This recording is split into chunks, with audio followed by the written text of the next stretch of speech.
Joy, we're at the home of Joy Dellis, Humboldt County's upcoming outstanding artist, and she's allowed us to come into her house this afternoon and take a look at some of her art. What we're looking at right now is a thematic structure that she's been working on for years. In fact, did her master's thesis, and the aspect of how animals and humans are similar.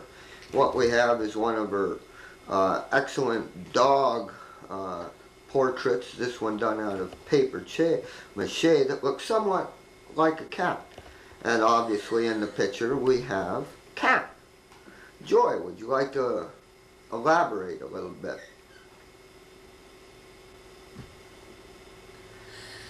Steve. Well, Steve, the dog's actually not finished, but that really doesn't seem to matter here. As far as elaborating on that, well, we seem to have to work with what we have, and I happen to have cats, and I think dogs make good, lovely images. I mean, when I studied photojournalism in school, they said if you wanted to have a front page photo, take a picture of a dog, and so that's why I draw a lot of dogs. And so I sometimes have to resort to using my cats for models for the dogs, and sometimes I even use myself for models, and sometimes the dogs model as crows. And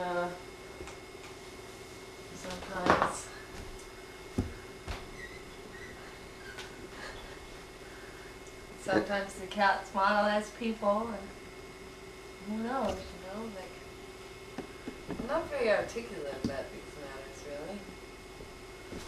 really. Are you going to do many more paper mache such as this? And would you like to perhaps hold it up and... Oh, well, you know, it's a generic dog, as you can see. We haven't decided whether this is a male or female dog. It's not that obvious. However, it seems to me, just from its stance, I would assume that it's probably a male dog. Could be a female cat, though. Well, why don't we move from here into some of your dog portraits around the house? I'd like you to notice, just quickly, the unique shape of this cat food. It's shaped like little crosses. I often like to scatter these little crosses on the floor in my paintings, since they're... Well, would you like to comment on this dog we're looking at? This was done in '86? Oh yeah, this is, I used to do a lot more dogs than I do now, but I still, I think that they're good symbols. I like to use them in a metaphorical way, like as if they were people. And this dog is one of the leash dogs. I've done quite a few dogs on leashes. And let's consider that we all do have our own leashes in life, and even if it's just being leashed to the local drinking club, as it were, someplace that, or it might be being leashed at home with your husband or wife or children, or leashed to your job, or leashed to any of the other habits that we don't really know why we do them day after day, day in, day out. Are these the cat food that you were showing before, the pattern around the dog there, the little squares? I see they're actually the little crosses. And then there's some sort of brown areas behind the dog. See, it's in computer lingo they say garbage in, garbage out. It's kind of like you've got the front of the dog starting out with the food, and then as you move back in time from my right to my left, you start out with the food bowl, and then you end up with the brown spots on the other side. Right. Of the painting, and it's kind of like a time evolution. Well, let's look at one of your... That one, that's one that I did last night. I don't know if I want to comment on that or not. This is done by Violet Beast. And this is a two-person collaboration. Um, it's actually myself and Gail Shackleton, and we shared a studio together for several years, and she works more abstractly and I work more figuratively, and between the two of us we've come up with a style that's all of Violet Beast's own. You both were responsible for the mural outside of Northtown Books, I believe it is. Yes. And you planned that in advance, and then out of cooperation between the two of you tried to structure something that also had animals in it. All right, there probably, I think there might have been one sort of goddess figure in that whole 20-foot long by 12-foot high mural. It does have most of the animals, and it's sort of an homage. I think we thought of it as an homage to some of our favorite artists like Matisse and Van Gogh, and also sort of nature worshipping. Looking on the bright side of things, so we decided not to include any humans. We were both having men problems when we did that painting last night, so we made the best of a bad situation. Do you find that when anger crops up as both your artists and working together, that sometimes the art becomes a therapeutic way to get through some of the anger and work problems out, say, versus sitting in a bar and drinking and sulking, or other things that some people do, gardening? Do you find that your artwork itself becomes therapeutic and healing? Well, speaking as a Humboldt State graduate, I'd like to say art is, yes, my whole life is my art. And my art helps me, and my life helps me, and art helps. It's all the same, like, and it is therapy. Life is therapy, if it's going well. This here is an early painting. It's in kind of a free, almost cartoon-like style. It's got the bird, dragon, kind of lizard creatures, and a sort of ambiguity about whether these creatures are, in fact, having fun, playing with each other, or whether one is in, like, they're fighting possibly. And then the use of this flying sort of double bird thing with the ghost image is this painting could be talking about the evolution from birth to death, or any number of cyclical stage things, or it could be just a fun painting. And I try to use fun colors and light patterning and things coming from all edges to create sort of a zany kind of effect. Is this the start of, I notice in the left-hand corner, the start of,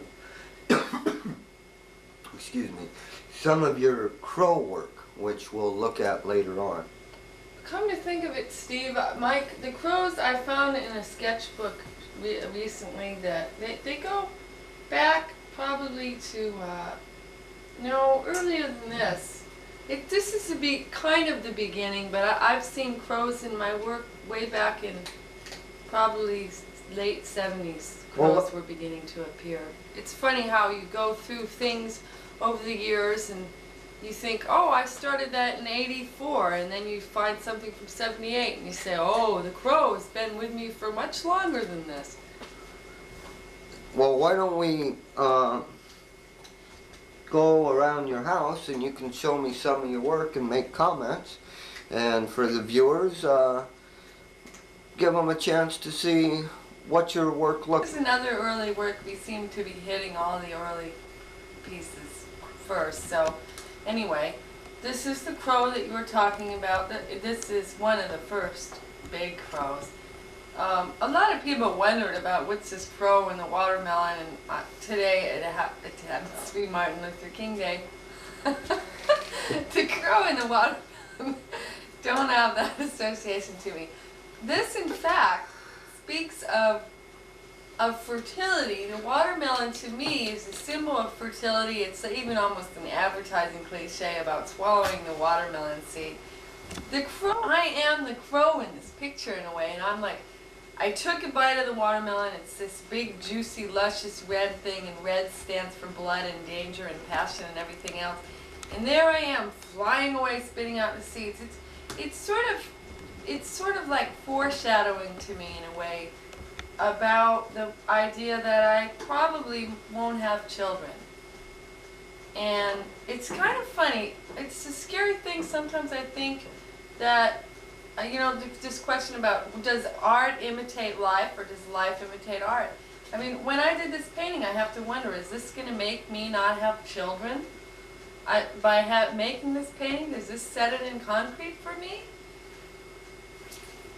This painting here, another early one. I call it Spider Woman. It's an example of making art out of life. I tend to do some dancing out in public, especially more when I did this painting. Social kinds of, drinking and dancing. And this is a feeling when it is at its darkest for me in a way.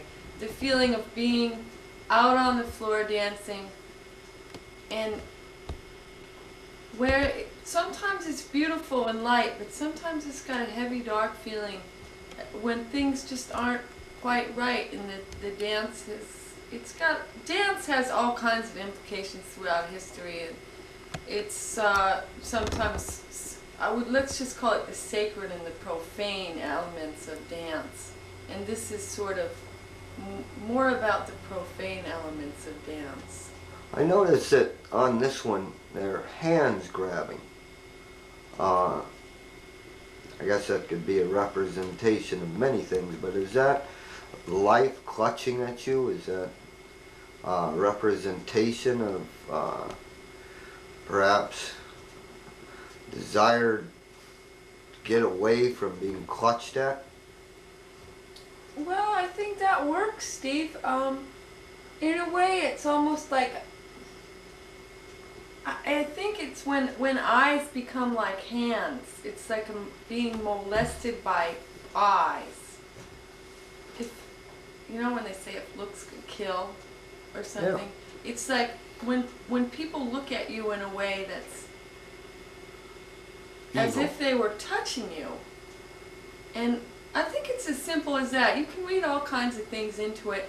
And in fact, sometimes I make a painting and as well as being able to look at it and see different things all the time, I learn different things. I read different things into them about, metaphorically, like, I liked your idea about things like clutching at you, like the choices that you have to make in life. And I think that works just as well for this painting.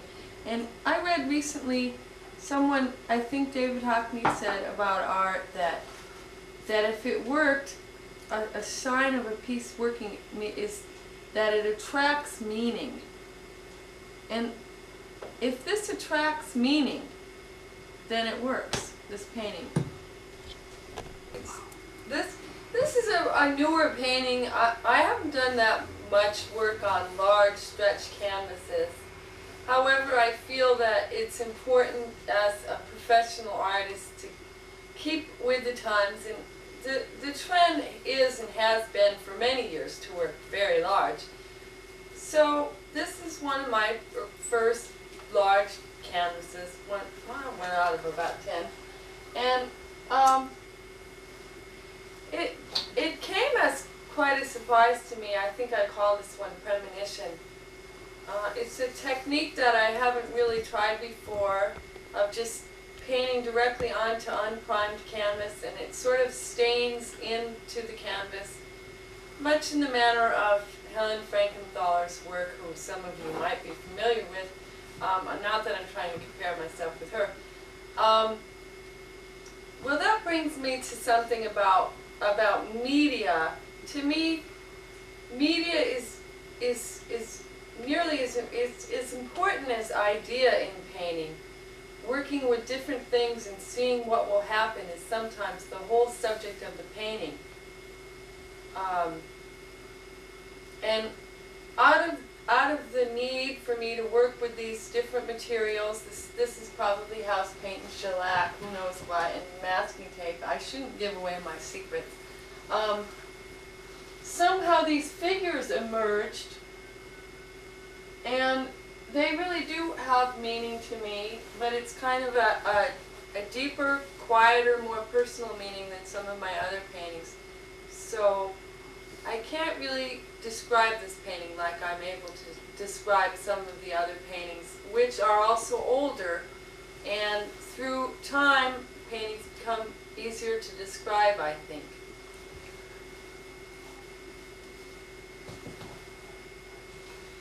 This is one of my little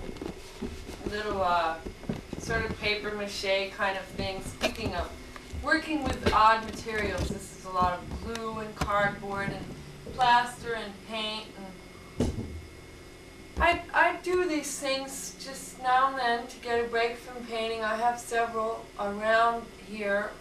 Most of them are animals. They seem to provide me with a takeoff point, a reason. I mean, if you say, well, what can I make out of all this cardboard and glue? And I could make like an abstract sort of blob form or something, but to me it's much more rewarding and fun even just to go ahead and say, well, I'll make a crow, or I'll make a dog, or a cat, or a dog that looks like a cat, or picture at one time. So start with... Oh, really? Okay, you're going to pan around. I'm going to have to. So I'm going to start with you. Okay, I'm going to talk a little bit about how I have to make up ideas every day. Okay, then I'll pan over to the crow. So ready? Okay.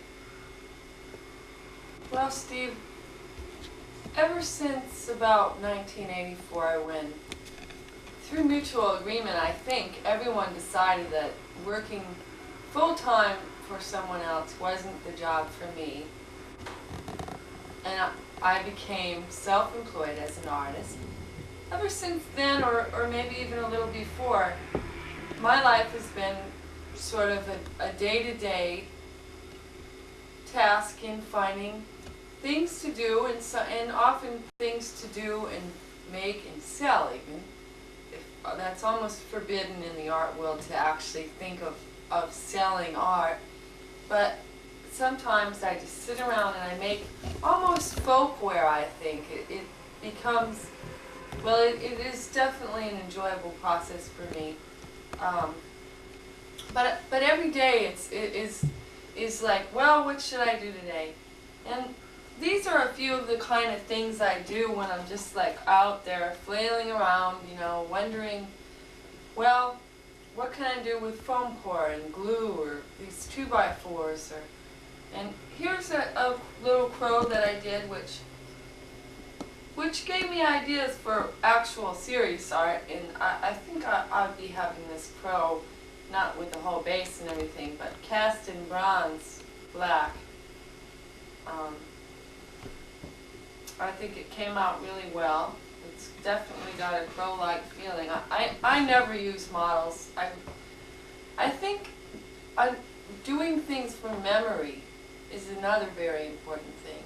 Is that you learn to see better if you don't always have a model in front of you. When you're out driving and you see a crow, you learn to feel the crow's wings right in your own arms. You can look up and you can just tell how that's working.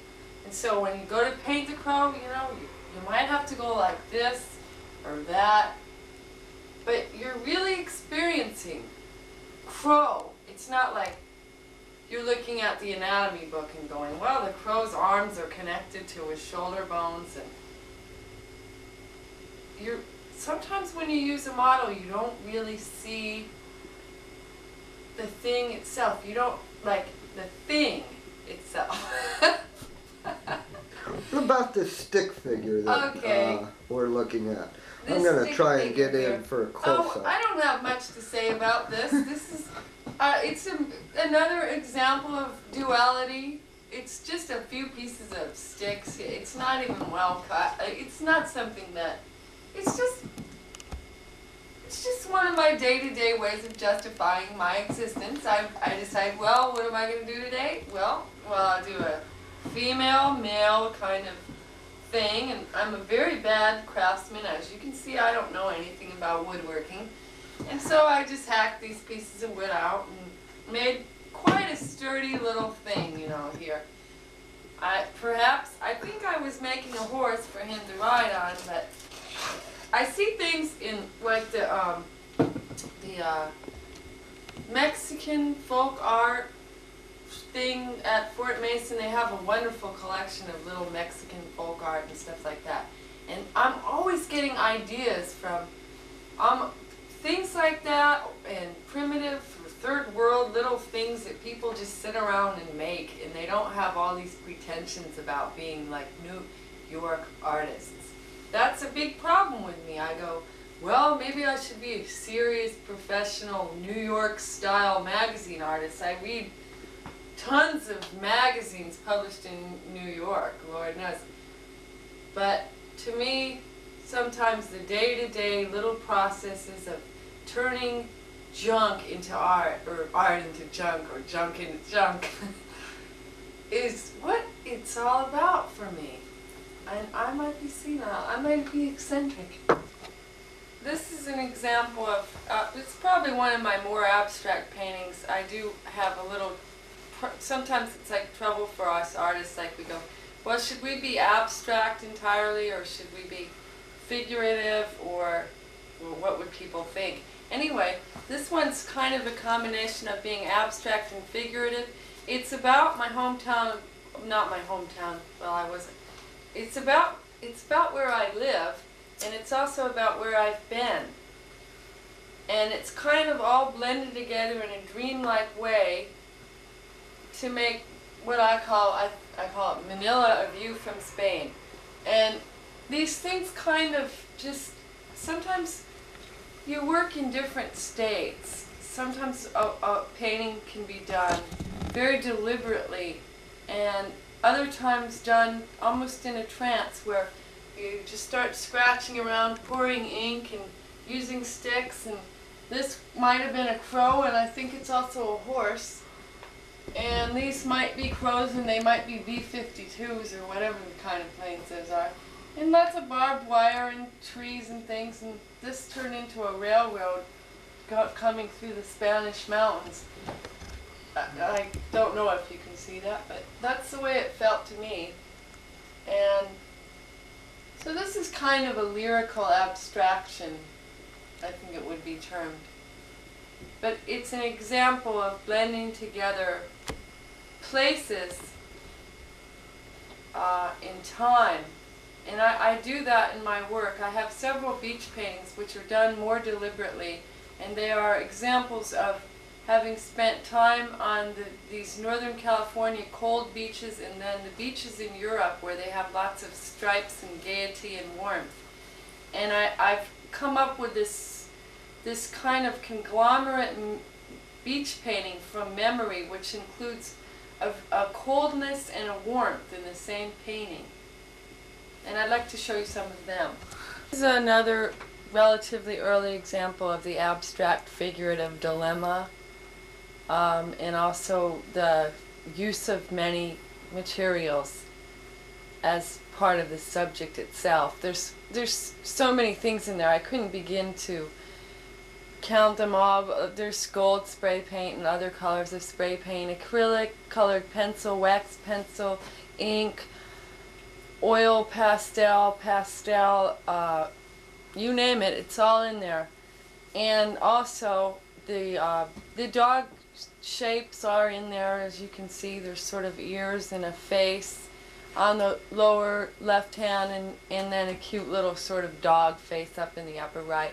I don't know how obvious it is to the viewer, but I do read into the painting, and there's sort of oil derrick things, and I suppose we all try to see things in abstract paintings just as people try to figure out what the configurations of the passing clouds might be.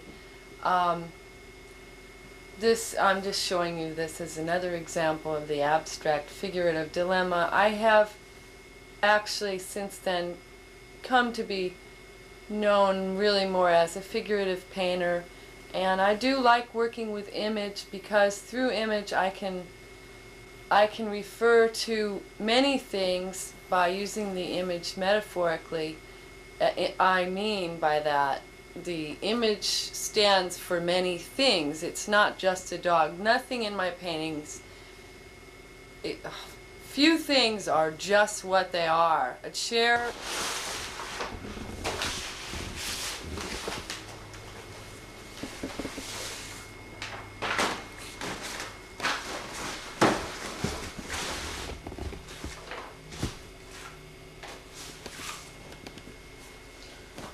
We're now inside Joy's studio, and quickly panning around, you can undoubtedly see that she's been hard at work.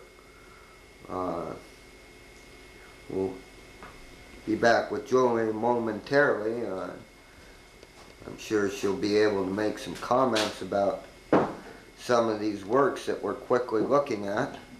But to give you an idea of what a working studio in the area looks like, I thought I'd give you a quick chance to see as we come back over here to where easel is. Joy, why don't you continue where we left off in your house with the two works that you have on your easel right now. Oh, these two works here. It looks familiar, the gentleman in the hat. Is that me? Do I wear a hat? Are you making fun of me at the bar? No, I'm making fun of myself. Oh, you're the one with the hat at the far end? Oh, well, these are paintings. I just brought them out to help me deal with some recent stress I was having. You don't want to say anything more about that? These are local characters in town at a bar that it's an interesting scene. We have a little light problem here. They talk about having studios with northern lights so that you don't get this problem coming in. But I can't imagine anything without windows facing south so that we would have the maximum exposure to the sun in this climate. And since I'm not painting anything from true light, I don't really care if I have the beauty of northern light or not. However, this is a little frustrating. Why don't we move over to the ones that you're standing in front of? Oh, this is a painting that's definitely a work in progress. This is a little bit of that fusing of the Spanish sensibilities, which I was so fortunate to be able to partake in. Someone said maybe Morocco. It's kind of a fantasy thing, and sometimes I just do a little dreaming away at the easel, so to speak, and there's a good chance that this painting will be covered up, and like many of them have been, and this painting already has been several paintings.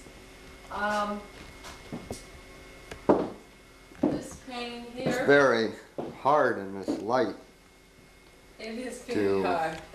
Try and I don't know if it's possible.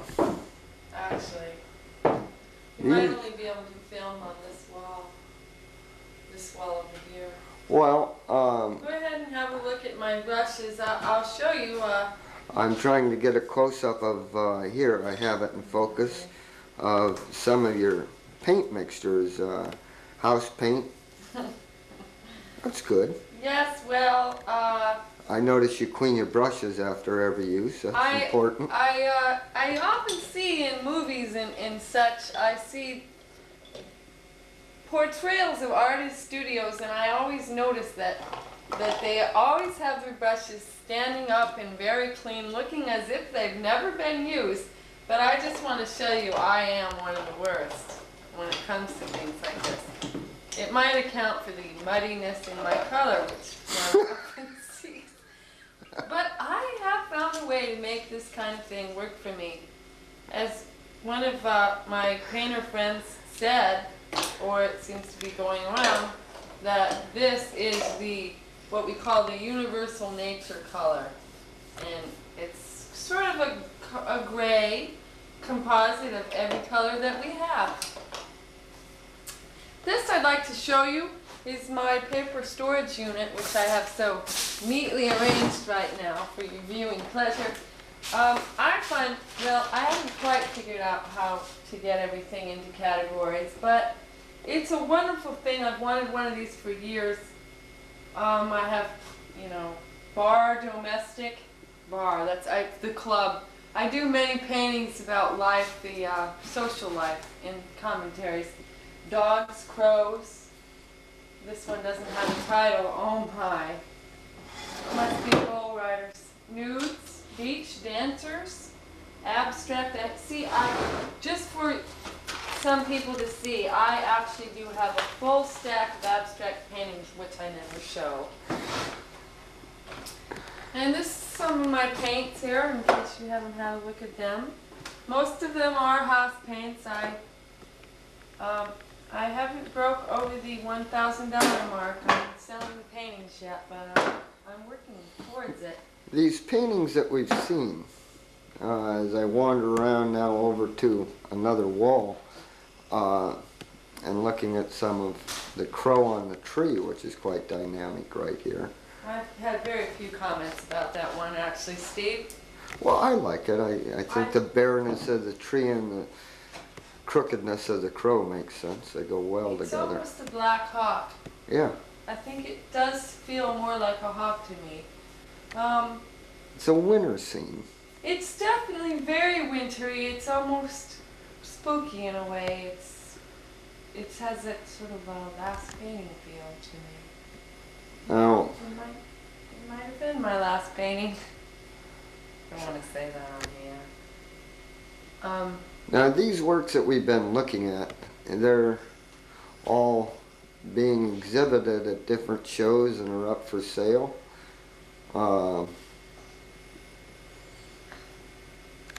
When you mention your last painting, do you find that there are periods when you just can't paint anymore and have to take breaks? Yes, I do. Well, we all have to, take, I don't know, how am I going to answer this question? A little louder, please. Oh, well, now that I've gotten some years logged in at this job, which was really so thrilling in the first place,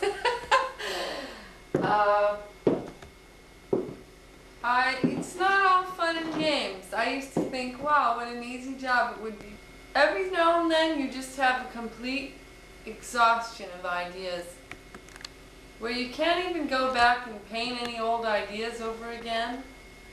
You just have to wait for, well, I sometimes say there's not an idea in sight.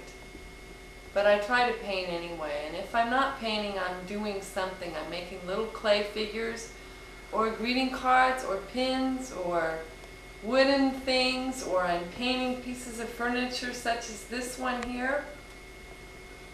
And I always try to make something. Every day I'm using my hands, and I'm using my mind and my eyes, trying to make something, some artifice out of life. I notice you have a chicken. Oh yes, this is part of my thing, my idea about using things from all kinds of media. This is a tin printing plate, and I've always thought those things that they have in the hardware in the gift stores, punch tinware, were quite interesting. This is another folk art. I'm very interested in doing folk art. I like it. I find it very enjoyable. And this, I'm not sure that it's actually finished, but I did this with my little sister. I am actually a big sister with the program. And I have a little sister named Corey, and we get together. She's 7.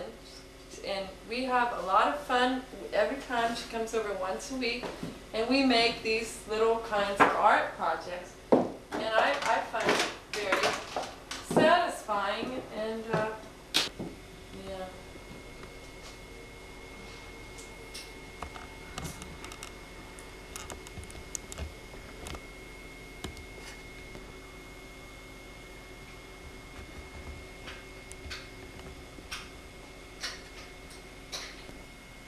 This is a picture that you've done, a semi-self-portrait? Oh yes, that's me as a blonde with my boyfriend.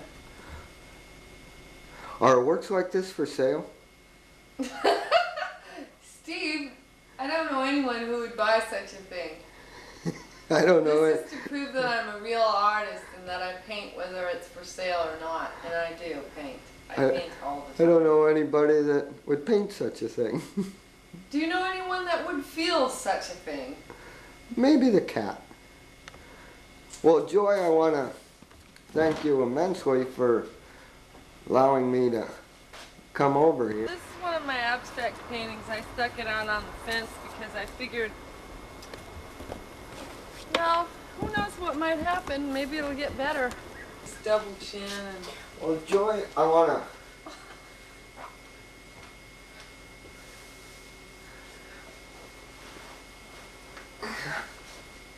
thank you. I had fun coming to your house and having a chance to hear you really talk about your art. We've been friends for a long time and on the numerous of your shows, enjoy them. But I don't think I've really had the opportunity to be able to tour your house and have a chance for you to really talk about your work. It's good to see that you're doing it, and good to see that obviously you're having fun with it, from the little knickknacks to dogs and cats to actual paintings. I'm pleased as a friend that you gave me this chance to come in.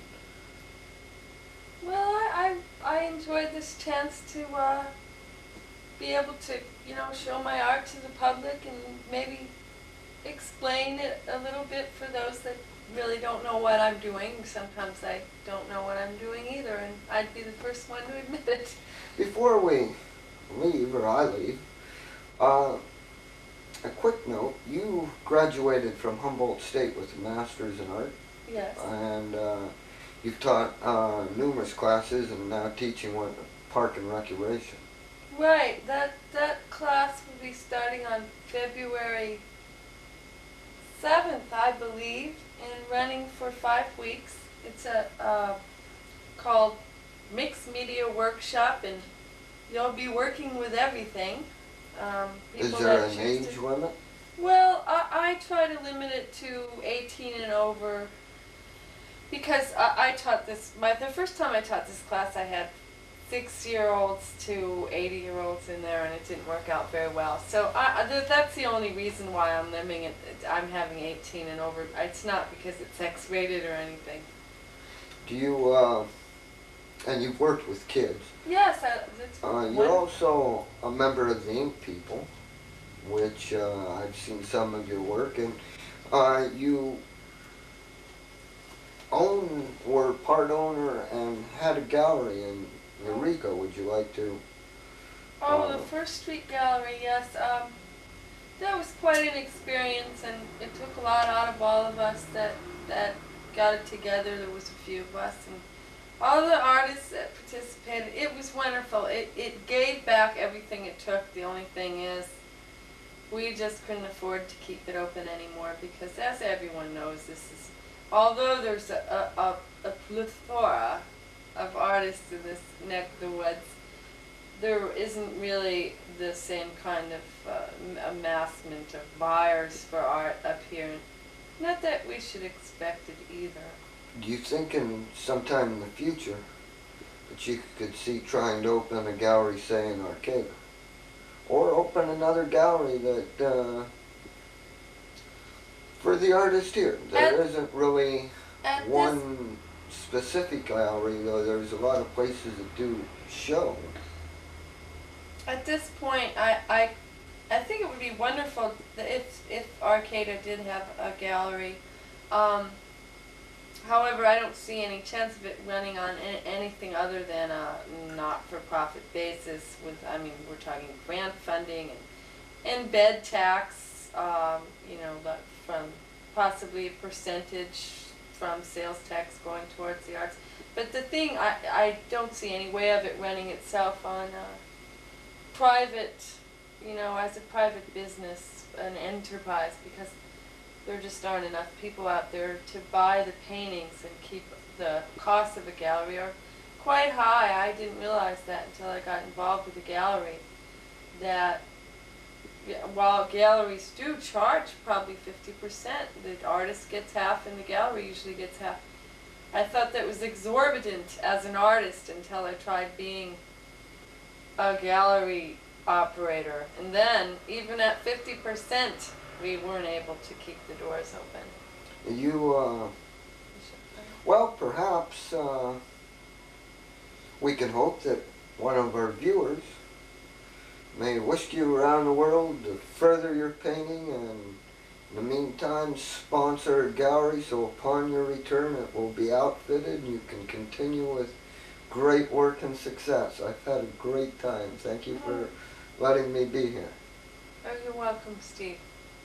This has been Steve Miller with Joy Dellis inside her house this afternoon, having a glimpse at one of the local artists in Humboldt County and the work that they're doing.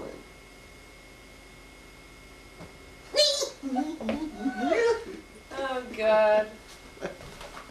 This is really a very, like, you know, practice run.